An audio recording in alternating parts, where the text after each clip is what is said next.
Hi, this is a screencast of advice on the layout homework. One thing that may be new to you is the concept of this placeholder idea. And I've had a couple students reach out and say, "Is it okay if I use divs instead of placeholders?" And that's fine as well. You would give a height and a width. Um, Placeholders, I think, for most students is just easier. So if you look here, it creates an image called that's 300 wide by 100 pixels high. So it's very fixed. It's not responsive. And the goal in is to get this layout going and then work on the concept of converting it into responsive. So all I'm asking for is a similar layout, a layout where you have a few rows, one, two, three rows, one, two, three, and inside here you have columns. Okay, so each one is a column. So as you know from 162 and the beginning of 168, you would want the columns to be display in line. And when we look at these, and I'll go ahead and show you this one. This is a header, and if I go to my nav here, there's actually a UL. It doesn't have to be this way, but I like what this person has done quite a bit. So you see how the list item is displayed in line? That's great. And inside each list item is an image placeholder. So we're kind of ready to go here. So when I highlight that, you see the image placeholder there. So that's the top level, which shows some great intuition to show that that would be eventually a navigation. So this is a main section, and on the left here you see an aside. So this person has really thought about the HTML5 semantic tags, which is great. And here you see a float left, which this column is, and a width of 300 and a height of 648, which is pretty good. It's fixed. It's exactly what I asked for. Again, this is a responsive course, so the goal would be to make this layout and experiment it with responsive solutions. So let's take a look at this section. This section, I see cascading, I see a aside plus section, and image nth child odd. I see some great examples here of how it's going to look. Okay, so basically, when you think about this, okay, you can use like this is aside, and the section next to aside is sibling. You can use that target, like this section is margin left 310. Now, is there a wrapper on this? There's a header, and then there's a main section. So that main section right now is just expanding to accommodate these two sections, okay?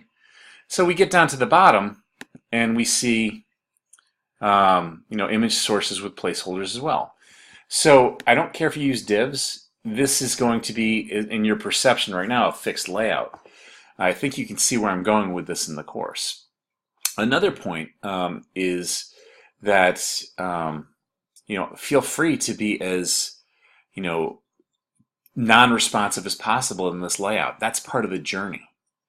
If you have this type of thing, you can actually have the CSS inside this page if you want. I don't mind. Moving forward, we want like an index, a CSS folder, an images folder, a JavaScript folder, all that stuff. But this is a fixed layout, so feel free to be as static as you want. In other words, if you want to do a wrapper that's as wide as this, feel free. If it's slightly off, I'm pretty lenient with it. I get an idea by assigning this to you what your skill set is as far as just doing a desktop layout. That helps me, and it helps me guide the course. So I'm fine with that. Also, if you need extensions, I am fine with that. Just let me know. There's a reason I did this, the two assignments back to back. The menu assignment was about knowing what you know about forms. That was a big part of it, and what you know about layout. So the first assignment, that was from Emily, and that was great because it gave me a standing understanding of your knowledge. And knowledge in this class seems pretty good, so that means we can teach at a good pace.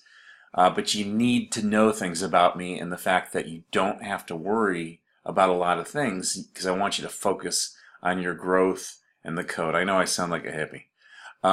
But with this layout, we really are using something to build a complicated layout that we can work on to understand how this is going to turn into a responsive layout. So, we can take this layout, throw it into Bootstrap, Foundation, Skeleton, or even our own little grid system. Okay, so that's the concept, and I'm not looking for anything else other than that.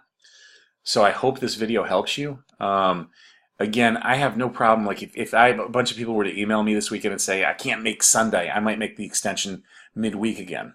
Moving forward, we'd like to have little assignments every week to keep you embraced and engaged in the course content. So that's where I stand. My lateness policy is 1 point per day up to a week. So that's pretty lenient, and that allows you to focus on your life and your code. But if you email me for an extension, you do it before. All I ask is that you remind me when you submit the grade if I give you approval, because I have a lot of students and I want to make sure that I accommodate everybody's needs, okay?